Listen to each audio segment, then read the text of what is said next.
Olá, muito prazer. Aqui é o João Pedro e hoje vou te contar como o livro Os Segredos da Mente Milionária transformou a minha vida. Se você já passou pela experiência de olhar para saldo bancário e sentir que estava jogando um jogo de esconde-esconde com o dinheiro, o livro Os Segredos da Mente Milionária pode muito bem ser a virada de chave que você precisava. E olha, foi exatamente isso que aconteceu comigo. Logo nas primeiras páginas, o autor T. Harv Eker não perde tempo e já começa a dar aquele soco na autoestima financeira da gente. Mas calma, é tudo por uma boa causa. Ele te faz perceber que a relação que você tem com o dinheiro não é simplesmente uma questão de trabalhar mais ou gastar menos. Não, segundo ele, tudo começa dentro da sua cabeça. É como se a sua mente fosse uma espécie de cofre, só que em vez de guardar dinheiro, ela guarda crenças. Algumas dessas crenças são tão limitantes que fazem a gente acreditar que nascer pobre é destino e não um ponto de partida. O autor começa explicando algo que ele chama de modelo de dinheiro, que basicamente é o conjunto de pensamentos, sentimentos e hábitos que você desenvolveu ao longo da vida em relação às finanças. E aqui, meu amigo, minha amiga, é onde o bicho pega. Porque por mais que você sonhe com aquela vida cheia de viagens, carros importados e uma geladeira que não faz eco quando você abre, o seu modelo de dinheiro pode estar sabotando todos os seus planos. Uma das primeiras porradas psicológicas que levei foi perceber que, sem querer, eu tinha uma programação interna que praticamente gritava: fique pobre, seja humilde, dinheiro só traz problema. Tudo isso porque, lá na infância, ouvi frases como dinheiro não dá em árvore, gente rica é tudo metida, e aquela clássica, melhor ser feliz do que ser rico. Como se as duas coisas fossem inimigas mortais e não pudessem coexistir pacificamente. Eker faz questão de esfregar na nossa cara que essas frases, aparentemente inocentes, vão se acumulando no nosso inconsciente até se tornarem verdades absolutas. E o pior, a gente nem percebe. Por isso, a primeira grande lição foi entender que se eu quisesse mudar minha realidade financeira, precisava primeiro reprogramar minha mente. E isso não tem nada a ver com abraçar a árvore ou fazer dancinha na chuva. Embora, se você quiser, pode fazer também, vai que ajuda. A maneira como ele explica tudo é tão direta, tão sem rodeios, que parece até que ele estava sentado na sala da minha casa, com um café na mão, me dizendo: ei, acorda, você está se sabotando. E sabe aquela sensação de quando você encontra uma meia perdida no fundo da gaveta? Foi mais ou menos isso que senti ao reconhecer que minha mente estava cheia de crenças velhas e furadas. Outro ponto que mexeu muito comigo foi quando o autor falou sobre assumir a responsabilidade total pelos seus resultados financeiros. Isso foi um choque de realidade, porque é tão fácil culpar o governo, o chefe, o preço do arroz, o alinhamento dos planetas, mas parar e admitir que grande parte dos meus problemas financeiros era culpa minha? Ah, meu amigo, isso doeu mais que tropeçar no canto da cama no escuro. Eker faz questão de esfregar na nossa cara que enquanto você continuar jogando o famoso jogo da culpa, vai continuar estagnado. É como tentar correr com uma âncora amarrada no tornozelo. A partir do momento em que você assume que os resultados da sua vida financeira são fruto das suas decisões, tudo começa a mudar. E aqui não tem desculpa, ou você pega o leme do barco ou fica à deriva. E por falar em decisões, uma coisa que o livro bate muito na tecla é sobre o hábito de pensar grande. Parece papo de coach motivacional, mas não é. Ele fala de forma bem objetiva que pessoas ricas pensam grande, enquanto as que têm mentalidade de escassez vivem se contentando com migalhas. Eu percebi que muitas vezes eu mesmo estava me sabotando por medo de sonhar alto demais. Como se desejar coisas boas fosse um crime ou uma ofensa à humanidade. Foi aí que comecei a mudar o meu discurso interno. Em vez de dizer, eu não posso, comecei a pensar, como eu posso? Parece simples, mas essa mudança de mentalidade fez toda a diferença. Antes eu olhava para oportunidades e já pensava nas dificuldades. Depois de entender essa lição, passei a focar nas soluções. E acredite, o universo começa a conspirar a favor quando você muda a frequência da sua mente. Agora, antes de continuar te contando o que mais aprendi com esse livro incrível, deixa eu te pedir um favor rápido. Se você está curtindo esse conteúdo até aqui, já deixa o seu gostei e se inscreve no canal.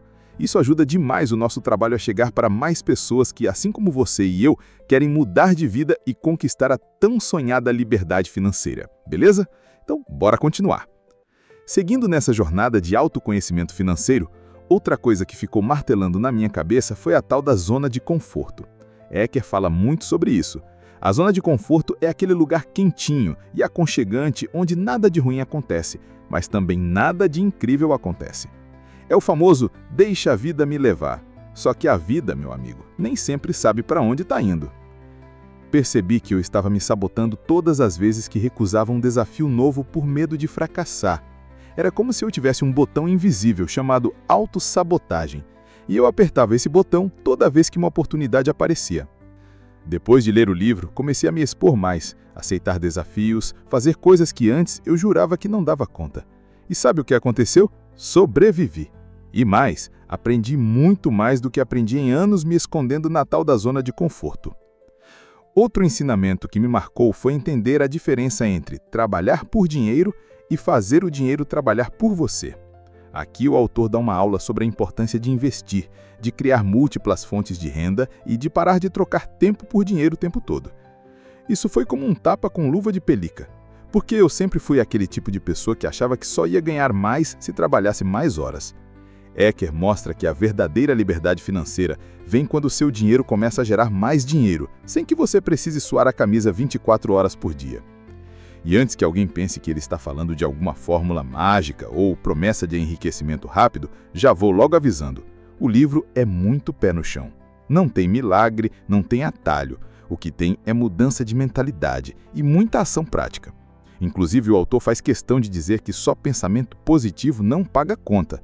Então, além de mudar a mente, é preciso colocar a mão na massa. Uma das partes mais engraçadas do livro, pelo menos para mim, foi quando ele falou do famoso termostato financeiro. Segundo ele, cada um de nós tem um nível de conforto com o dinheiro. É como se fosse um termostato interno, que regula quanto dinheiro a gente consegue manter. Se você está programado para um determinado valor, mesmo que ganhe mais por um tempo, vai dar um jeito de gastar tudo e voltar para o nível antigo. Isso explica muita coisa. Quantas vezes eu recebi um dinheiro extra e, como um passe de mágica, aquele dinheiro desapareceu como se nunca tivesse existido. Depois de entender esse conceito, comecei a trabalhar na minha reprogramação interna. Fiz exercícios, anotei metas, revisei minhas crenças limitantes e, principalmente, comecei a prestar atenção nas minhas atitudes diárias em relação ao dinheiro. Foi um processo de desconstrução e reconstrução mental. Não foi fácil, mas foi libertador. E olha, já que você chegou até aqui, me conta uma coisa nos comentários. Qual foi a maior crença limitante sobre dinheiro que te ensinaram quando você era criança? Quero muito saber, porque garanto que você vai se surpreender quando começar a identificar essas armadilhas mentais. Voltando ao livro, outro ponto que me chamou muito a atenção foi quando o autor falou sobre a relação emocional que temos com o dinheiro. Ele explica que muitas vezes usamos o dinheiro como válvula de escape para nossas frustrações. Tipo aquele clássico: teve um dia ruim? Vai comprar alguma coisa. Tá triste? Cartão de crédito na mão. Tá entediado? Parcelinha em 12 vezes para animar o dia. Eker mostra que essa relação emocional desequilibrada é um dos maiores inimigos da saúde financeira. Comecei a observar o quanto eu fazia compras por impulso, só para preencher um vazio momentâneo. Foi aí que aprendi uma técnica simples, mas poderosa. Toda vez que sentia vontade de comprar algo que não era necessário, eu respirava fundo e me perguntava: isso vai me deixar mais perto ou mais longe da vida que eu quero ter? Pode parecer bobo, mas essa pergunta já me salvou de várias armadilhas de consumo. Outra lição incrível foi sobre a importância da generosidade. O autor fala que pessoas ricas são gratas e generosas. Elas entendem que o dinheiro é uma energia que precisa fluir. Segurar tudo com medo de faltar só cria mais escassez. Comecei a praticar isso aos poucos, fazendo pequenas doações e ajudando quem estava ao meu redor. E sabe o que aconteceu? A sensação de abundância aumentou. Parece mágica, mas é só a vida devolvendo aquilo que a gente entrega. E para fechar com chave de ouro, Por fim, mas não menos importante, o livro me fez entender que o sucesso financeiro é uma combinação de mentalidade, ação, disciplina e coragem. Não existe segredo guardado a 7 chaves, nem fórmula secreta que só os ricos conhecem. Existe trabalho interno, mudança de hábitos e, principalmente, persistência. Depois de tudo aquilo que já te contei, a minha cabeça parecia uma panela de pressão prestes a explodir de tanta informação nova. Mas sabe o que é mais louco? Mesmo depois de tantas revelações, o livro ainda tinha muito mais para entregar. Era como abrir uma caixa de presente e descobrir que dentro dela tem outra caixa, e dentro dessa outra caixa tem mais outra, e por aí vai. Cada capítulo parecia querer me empurrar para fora da zona de conforto com um empurrãozinho carinhoso, mas firme. Uma parte que me marcou de um jeito especial foi quando o autor começou a falar sobre a importância de se comprometer de verdade com a riqueza. Não é aquele compromisso de boca para fora, tipo promessa de ano novo, que dura até o segundo dia de janeiro. É compromisso real de colocar o objetivo de enriquecer como uma prioridade na sua vida. E aqui não tem espaço para meio termo. Ou você quer mesmo, ou vai continuar inventando desculpas do tipo quando eu tiver mais tempo, quando a economia melhorar, quando os planetas se alinharem, e por aí vai. Eker é bem direto ao dizer que quem fica esperando o momento perfeito para agir nunca sai do lugar. Essa parte foi quase como ouvir um grito de "acorda para a vida". Eu comecei a olhar para minha lista de metas antigas, aquelas que estavam pegando poeira no fundo da gaveta, e pensei, por que diabos eu estou esperando tanto para começar? Foi aí que decidi dar o primeiro passo, mesmo com medo, mesmo com incertezas, porque como o autor diz, a ação é o que separa os sonhadores dos realizadores. Outro ensinamento que virou uma chavinha na minha cabeça foi sobre o famoso medo de fracassar. Quem nunca travou diante de uma oportunidade só por medo de dar errado? Eu já perdi a conta de quantas vezes isso aconteceu comigo. Mas o livro deixa bem claro, o fracasso faz parte do processo. Pessoas ricas e bem-sucedidas também erram, também tropeçam, também têm dias ruins. A diferença é que elas não ficam paralisadas por causa disso. O autor usa uma metáfora genial dizendo que o fracasso é como um trampolim. Ele te dá o impulso para ir mais alto, desde que você aceite a queda antes do salto. Eu comecei a olhar para os meus próprios tropeços de outra maneira. Em vez de me afundar em autopiedade, passei a pensar, o que eu posso aprender com isso? E olha, essa mudança de perspectiva fez um bem danado. Falando em perspectiva, outra parte que me fez rir de nervoso foi quando ele descreveu a diferença entre a mentalidade de vítima e a mentalidade de protagonista. Se você já se pegou dizendo coisas como "a culpa é do chefe, ninguém me dá uma chance, com esse governo não tem como", parabéns! Você, assim como eu, antes de ler o livro, estava vivendo no modo vítima. O problema de viver nesse modo é que você entrega todo o controle da sua vida para fatores externos. É como estar num carro desgovernado e ficar reclamando que o vento está muito forte demais, quando na verdade você só precisa assumir o volante. Depois de assimilar essa ideia, comecei a prestar atenção em quantas vezes por dia eu me colocava nesse papel de coitadinho. Foi assustador perceber como isso era automático. Mas não para por aí. Um outro conceito que mexeu muito comigo foi o do jogo do dinheiro para ganhar ou para não perder. Parece pegadinha, mas não é. O autor explica que muita gente passa a vida toda tentando apenas não perder dinheiro, com medo de arriscar, de investir, de tentar algo novo. Essas pessoas vivem numa espécie de modo defesa. Já os que têm mentalidade milionária jogam para ganhar. Eles têm uma postura ofensiva, estão sempre em busca de crescimento, oportunidades e novas formas de prosperar. Quando li isso, fiz uma retrospectiva mental das minhas escolhas financeiras. E adivinha? Eu era mestre em jogar para não perder, sempre guardando o mínimo possível, com medo de investir, com medo de qualquer risco. Depois que entendi essa diferença, comecei a estudar mais sobre investimentos, sobre negócios, sobre formas inteligentes de fazer meu dinheiro trabalhar por mim. Não virei milionário da noite para o dia, mas te garanto que só a mudança de postura já abriu portas que antes eu nem enxergava. E já que estamos falando de postura, outro soco de realidade veio com a lição sobre foco. O autor diz que pessoas de mentalidade rica focam em oportunidades, enquanto as de mentalidade pobre focam em obstáculos. Isso é muito verdade. Quantas vezes eu deixei de tentar algo novo só porque o meu cérebro já criava uma lista gigante de motivos pelos quais aquilo não ia dar certo? Hoje, sempre que uma oportunidade aparece, eu me pergunto, qual o melhor cenário que pode acontecer se eu tentar? Só essa pergunta já mudou minha forma de enxergar o mundo. É incrível como uma simples troca de foco faz toda a diferença. Outro ponto que me deixou com aquela pulga atrás da orelha foi o que ele chama de admiração versus inveja.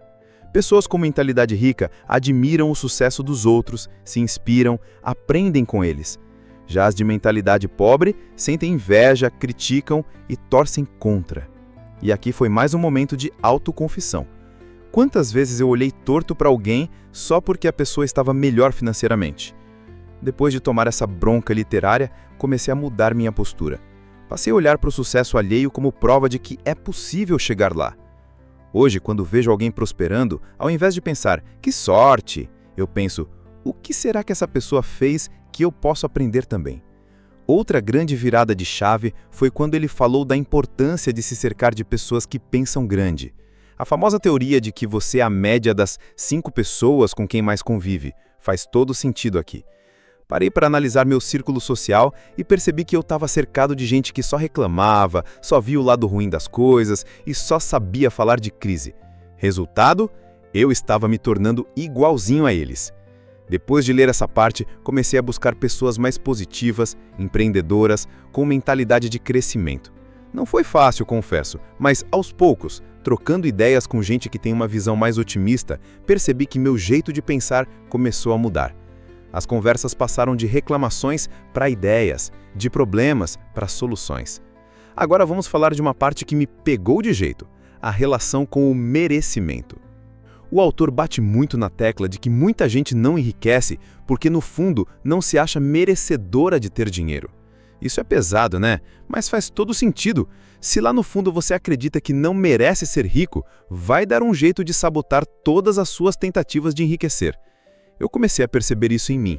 Toda vez que algo bom acontecia financeiramente, vinha junto uma sensação estranha, como se fosse errado eu ter aquilo. Era como se eu estivesse traindo alguma regra invisível de que só os outros podem ter sucesso, menos eu. Depois de identificar isso, comecei a trabalhar diariamente na construção de uma nova crença. Eu mereço ser próspero, eu mereço ter sucesso, eu mereço viver bem. E por falar em crenças, outro aprendizado poderoso foi entender que dinheiro amplifica o que a gente já é. Se você é uma boa pessoa, tendo dinheiro, vai conseguir ajudar mais gente, realizar mais projetos, impactar positivamente o mundo ao seu redor. Agora, se você é uma pessoa egoísta e mesquinha, o dinheiro só vai te deixar mais egoísta e mais mesquinho. Isso me fez olhar para o dinheiro de uma forma mais leve. Ele deixou de ser o vilão da história e passou a ser uma ferramenta, um recurso que posso usar para fazer o bem, tanto para mim quanto para os outros. Parece simples, mas só quem cresceu ouvindo que dinheiro é a raiz de todo mal, sabe o quanto essa mudança de mentalidade é transformadora. E antes de seguir para a reta final desse nosso bate-papo, deixa eu te fazer um pedido. Comenta aqui embaixo qual dessas lições mais mexeu com você até agora. Quero muito saber o que está passando pela sua cabeça e, quem sabe, trocar mais ideias com você nos próximos vídeos. Para fechar com chave de ouro, o livro também fala da importância de ter objetivos claros e definidos. Não adianta nada querer enriquecer sem saber o que você vai fazer com o dinheiro. O universo adora a clareza. Eker ensina a escrever metas específicas, colocar prazos e criar um plano de ação. Depois que li essa parte, sentei com um caderno e comecei a listar tudo o que eu queria conquistar. Desde pequenas metas, como quitar dívidas, até sonhos grandes, como viajar pelo mundo e construir uma reserva financeira sólida. Só esse exercício de colocar no papel já me deu uma sensação de que tudo era possível. E sabe aquela história de que dinheiro chama dinheiro? Depois de aplicar esses conceitos, comecei a perceber mudanças reais na minha vida financeira. Não vou dizer que fiquei milionário de um dia para o outro, porque isso seria mentira, mas posso te garantir que minha relação com o dinheiro nunca mais foi a mesma. Hoje olho para minha conta bancária com mais consciência, faço escolhas mais inteligentes e, o principal, deixei de ser refém das minhas próprias crenças limitantes. Então, se você chegou até o final desse vídeo, primeiro, meus parabéns. Isso mostra que você está realmente comprometido com a sua transformação financeira. Agora aproveita o embalo e já clica no próximo vídeo do canal, porque lá eu vou te mostrar outras estratégias incríveis para continuar essa jornada rumo à liberdade financeira. Nos vemos lá!